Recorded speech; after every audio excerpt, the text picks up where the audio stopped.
Hey, thank you for finding my channel here at Black People Heal, where we will be featuring expert guests who will give you specific coaching tips and strategies on career, mental health, and collective economics. Our first guest is Chelsea J. She's the founder and CEO of Seasoned and Growing LLC, and she's going to give you three specific coaching tips on how to network with confidence. We hope you enjoy it.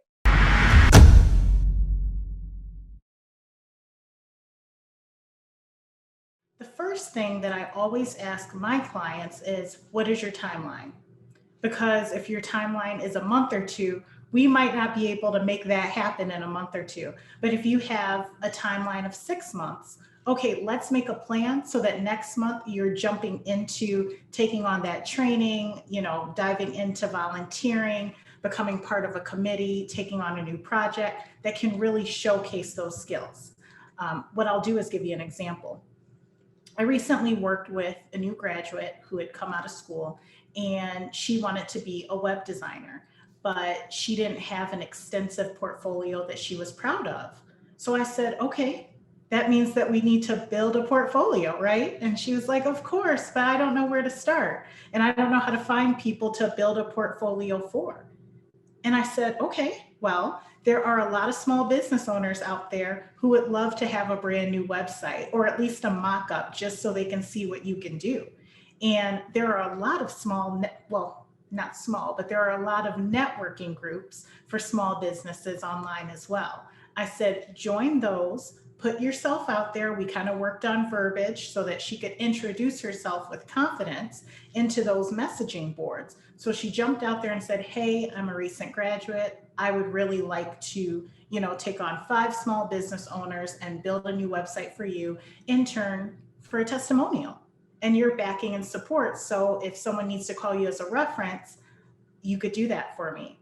And of course, she got way more than 5 small business owners, but she had the social proof. Then she also gained that experience of working with a small business owner one on one. And that's a lot of moving parts right there. So that gave her a wide array of experience. And she came out super confident, and she had a portfolio, and she landed a job. So it was awesome to watch.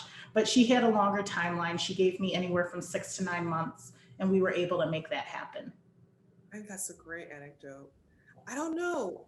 Do you see in your work that people are continuing to learn, or do you see that right upon their urgency to leave a job for some other job? That's the thing. Many people don't think about taking on those extra projects or those extra skills while they're in a job. Instead, they wait until, oh, I need a job and they need me to have this skill. And that's why, and you see on my social media, I'm all about self advocacy. Make sure that you're speaking up for yourself, you're asking for additional opportunities, you're asking for those learning opportunities. If you see a conference that you want to go to that is going to better you as a professional and, personal, you need to stand up and ask for that so that at the last minute when you're ready to switch jobs, you won't be in that crunch. And it's also part of continuously making yourself marketable. You never want to be stale in the professional world. You always want to have something to offer. And I always challenge my clients to at least having 2 different learning opportunities each year, attending 2 different conferences if their employer will allow it. Mm, I think that's amazing. When I founded one a former company I owned, which was a nonprofit, that's what we all did in the nonprofit. We used to take turns taking on courses, which were free because we Mm-hmm. were new. We didn't have a large budget. We needed to be able to make ends meet with the company that we wanted to grow. And so our board of directors, our volunteer intern, me as the executive director, we all used to take classes.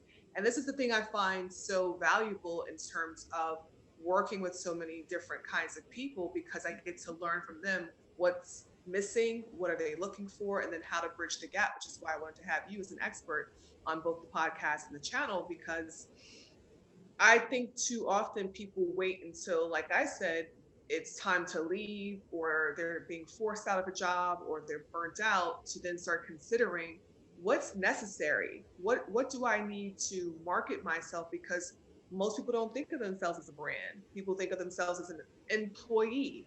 And I think, and I know you think, that we are brands. We are what we do to some degree because we have our special way of doing it. And when you say the word market, people get a little bit, I think, tender around that word.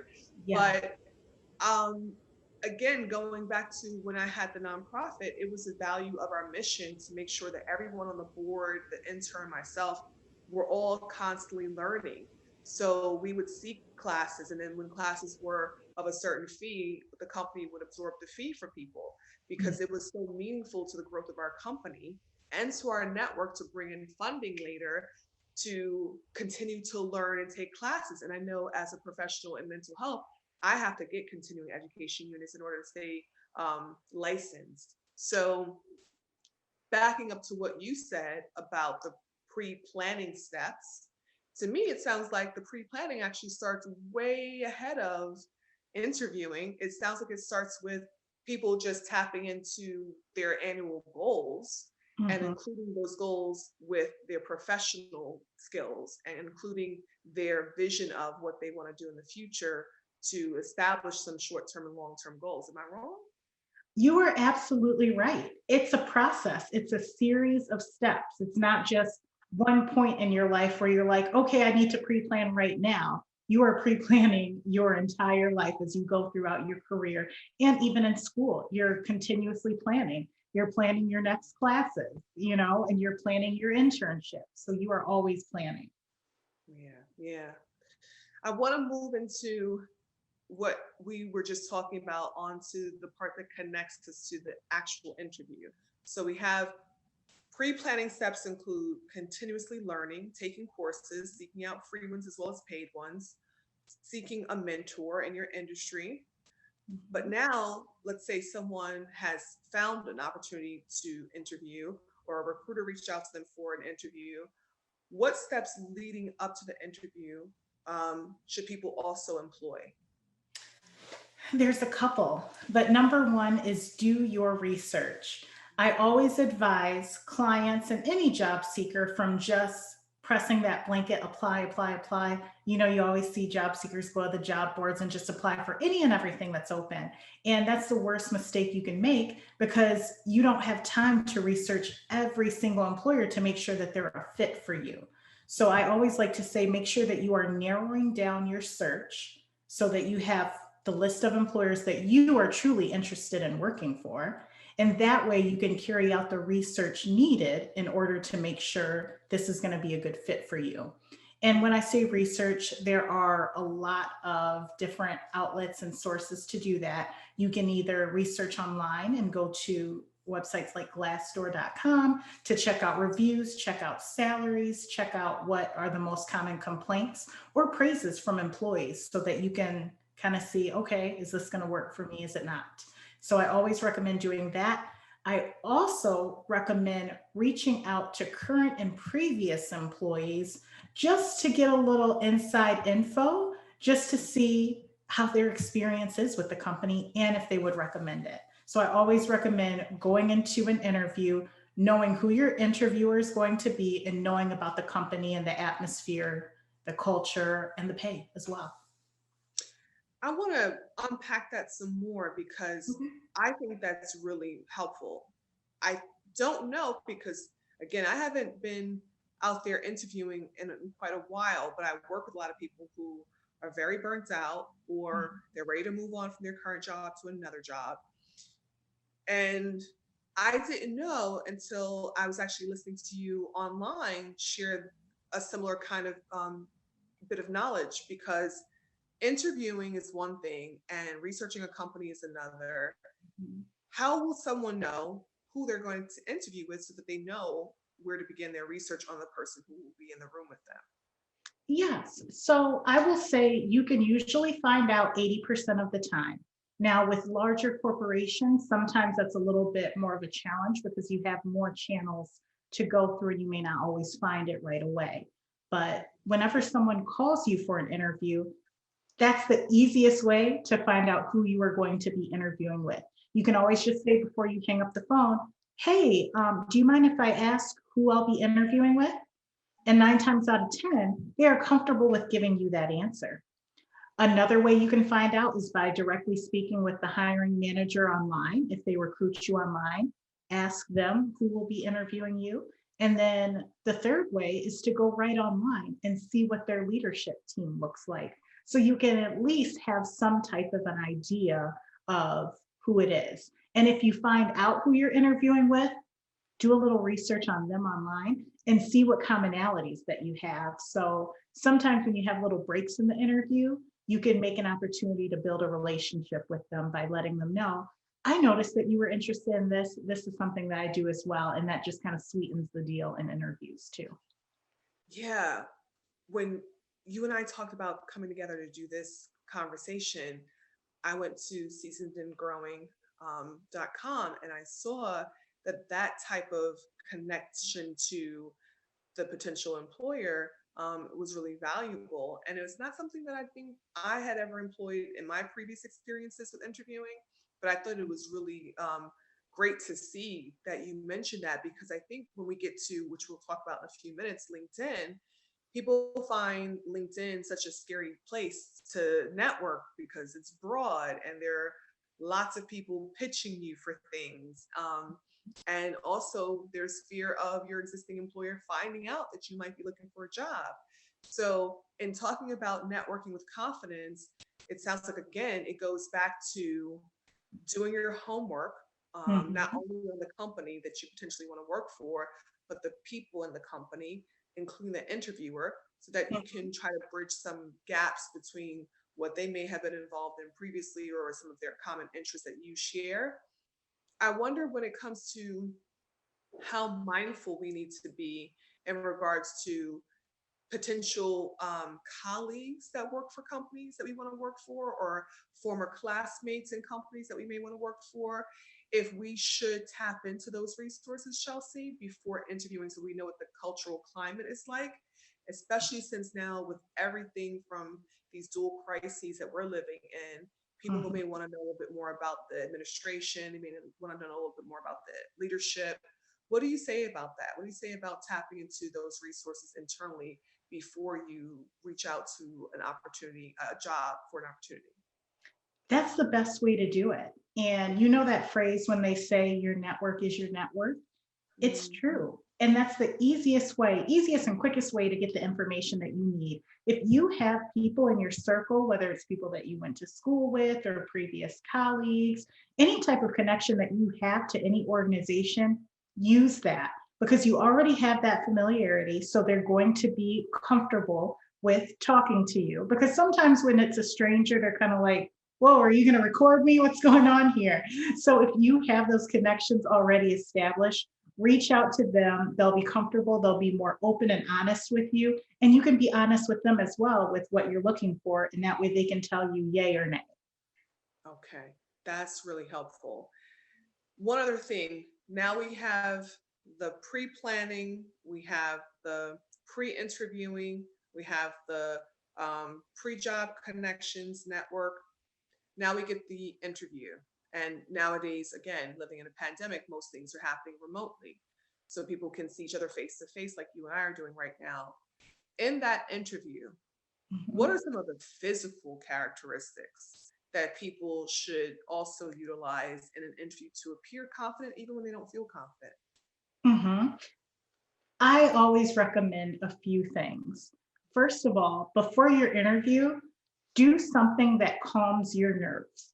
So for me, it's meditation, going on a walk, playing with my dogs. That usually calms me down, gets me in a good mood, so I'm ready to go. If you need to eat something, drink some water, whatever it is that you need to do to kind of get yourself ready, play some music that you love.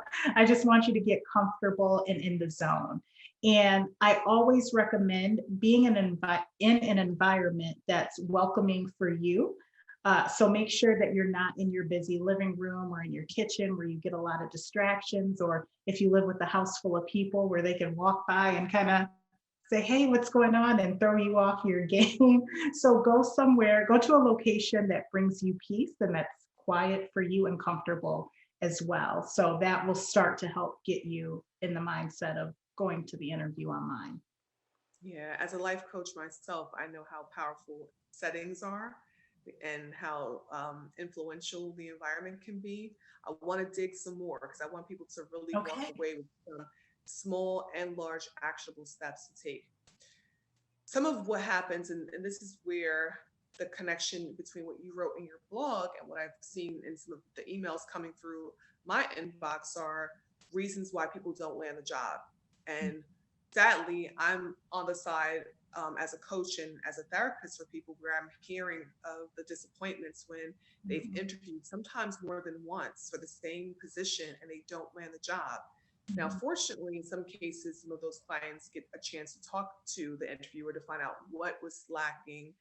And most times it's really they were looking for someone slightly more experienced, but that they would keep that person in mind for future opportunities. Mhm. So, in terms of physical presentations, and this is something I gleaned from what you said, we should work on the pre-planning of putting ourselves in the proper environment before the interview and also putting ourselves in the proper mindset so we can be calm. And I could definitely see why being calm would translate as confident, because when you're calm you tend to slow down your speech, you tend Yeah. to speak with more acuity, more knowledge, you tend to pace yourself better, you can even ask questions from what people have given you, you're more present, you're more mentally there. What are the reasons on the flip side, Chelsea, that you know as a coach working with people interviewing that you find are the reasons why people typically don't land the job that they want? I would say being unaware of what your insecurities are and being unaware of what your interviewing skills are can hurt you the most. So when I say insecurities, again, I'm going to go back to that. If you are insecure about a certain part of your employment history or even about yourself, that is going to come out in your speech. It's going to come out in your body language and how you present yourself. And what I'll say is this, I'll give an example. I used to be an executive director, and I would actually sit in on a lot of the interviews, if not run them, because I wanted to see who was coming into the organization. Sometimes I would get people, well, I'll actually say a lot of the times I would get people, and right away they would come in and they'd say, I'm really nervous. I'm really, really nervous right now. And they would go on this long tangent about why they were nervous. I said, okay, calm down. So that, first of all, is putting everybody on edge because you just brought that energy into the interviewing room. Yeah.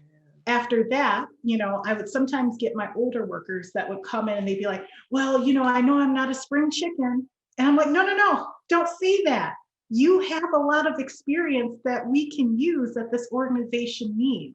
So do not say that. Again, when my younger people who used to come into interviews, they would say, well, I know I don't have any experience and I'm really young and I just got out of college. No, no, no, no, no. Let's not say that. You just spent 4 years learning your craft. So I want to hear about what you learned in college, what you did in college, and how you can take that and use it in this role. And that's why I say those insecurities are extremely important in really recognizing what those are. And I also say another thing is practice, practice, practice. Mhm. Uh, we all have different tics and things that we do. I know mine, I move my hands a lot. So you really need to get familiar with what it is that you do.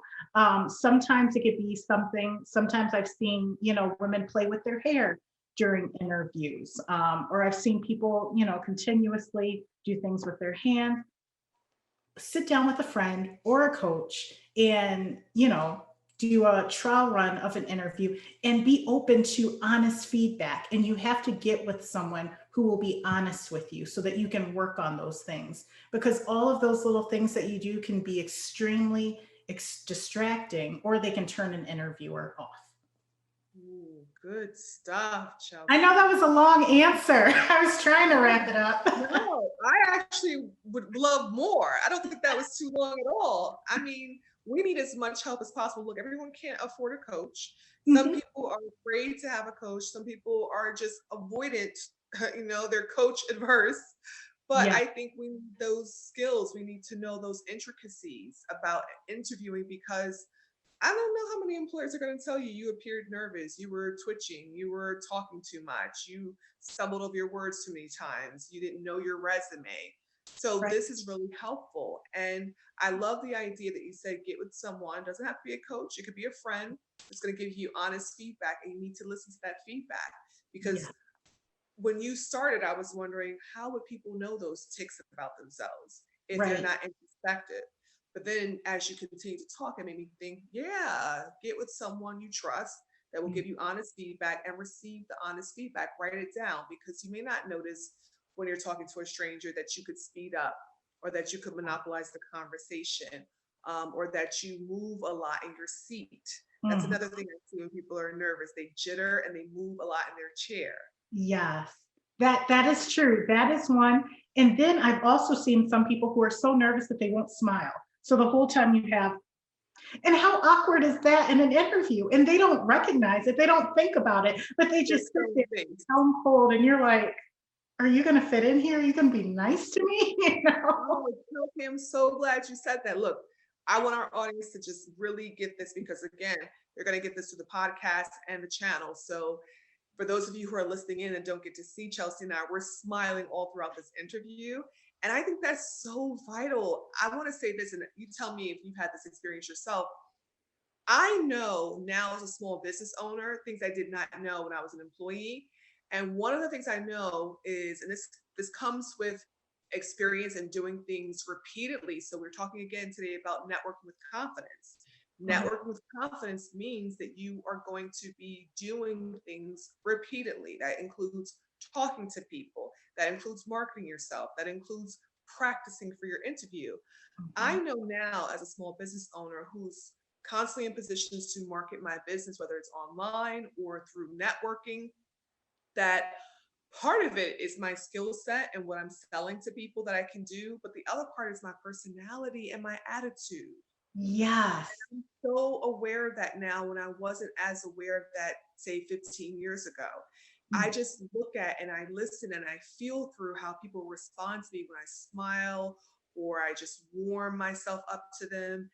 Because it doesn't mean you have to do all of the talking, but just a once in a while smile or grin, a nod, that goes a long way in letting a little bit of your personality show through. Even I would probably say avoid, jokes because people take jokes differently, but Right. definitely being warm, smiling from time to time, even something that you may trip up on in your resume when you speak, just to laugh at it and then go into the next thing and just say, oh my gosh, what am I doing? And just start over.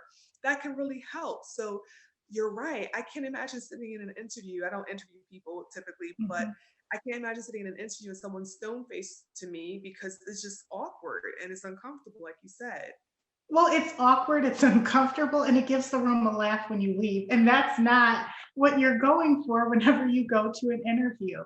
And you'll hear people all the time say, I had all the skills, but they didn't hire me.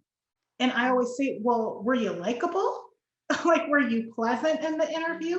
Because Nice. people hire who they like and who they think will be their friend or an ally on the job. And we all want people that are going to be pleasant when they come in the office and who we can go to lunch with and just have a good time with. That's what everybody wants. So people will hire a pleasant person who they like over a person that meets all of the qualifications. Ooh, I like that. That's good. I hope you guys caught that. Likability matters. That should be a hashtag. Yes, Seriously, hashtag it matters, definitely. seriously, it does matter. Now let's talk about this. We have one more thing I want to focus on because here's where sometimes I think it could hurt people to not continue networking after. So before we tell people our story, I want to talk about post interview. What do you recommend people do? Mhm. And how soon after an interview should they do any numbers of these things? Always follow up. It is not an option. It's not something that you maybe should do. You always need to follow up. That will show confidence and it will remind the interviewer of who you are. And you always want to stay in the front of the interviewer's mind. And it can be just a quick email. Most, like, gone are the days where you have to, run, put something in the mail and then wait 10 days for it to get there. Just send out an email, copy everyone on it, say hello. It was a pleasure meeting you all. I enjoyed our time today, and remind them of why you're the best fit for that role. You can always say, after learning this about the role, I'm really excited to be able to use my skills in whatever it is to do this. Ooh, Thank that's you so juicy. much. Can I follow up with you next week? You know what I mean? Just remind them and follow up again, like a week later. Don't worry about following up the next day, but do it a week later just to remind them that you are still eager and excited for the position. Oh, I wish you were my coach when I was looking for jobs. That is so juicy, Chelsea. I never thought I should repeat why my skills would apply to that job in my thank you follow up note. That's awesome. Why do you recommend that? Because you are reminding them why you are the best fit for that role and what you can do. And you're letting them know that you listened to their needs and you have the solution. And that's always the goal. In your resume, on your LinkedIn profile, when you're interviewing, you always want to showcase that you are the solution and the answer to the employer's problems. Oh, that's fabulous. I think most people just say, thank you for the opportunity to interview with you. I look forward to speaking to you again in the near future. I don't even know if people earmark what you just said, which is you should be specific in when you're looking to hear back from them. That builds confidence as well. Being It clear does. and directional, I think, right? It does. And the thing is, you have millions of job seekers out here. You want to stand out and be different. So, what you don't want to do, just like you said, people just shoot an email, say, thanks for meeting. There's a lot of people who don't even follow up. You want to be different. You want your email to be different. You want your tone to be different. You want to be memorable.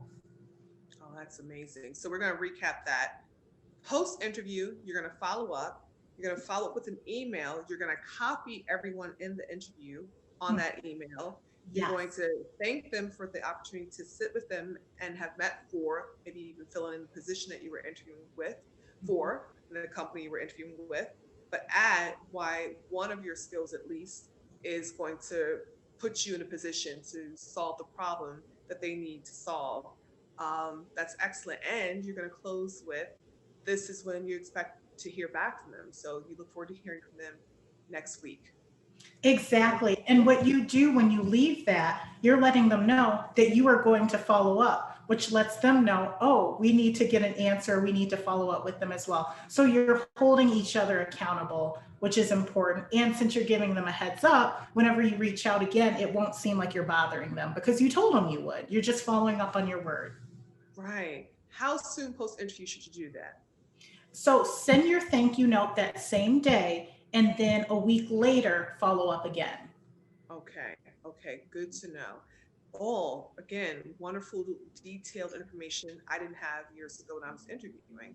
I would have just said the former. So I like that too, just as a listener, Chelsea, because that sounds like someone who's assertive. And Yeah. that to me is synonymous with confidence.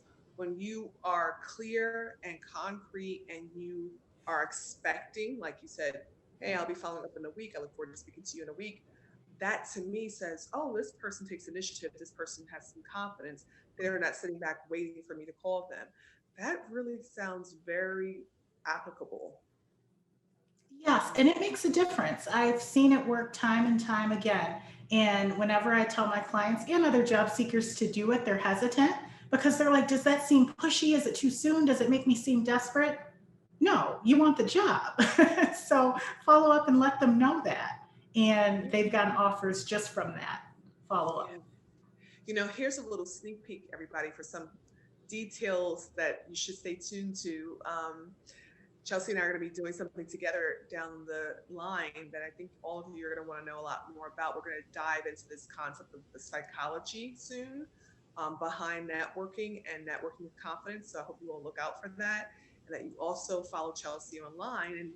And so before we transition to the end of the show, which I can't believe we're already at the end, but I want to be able to give people some nuggets. And so you dropped some, and I want them to be able to hopefully walk away with some things that they didn't know about interviewing and being more confident in their interviewing.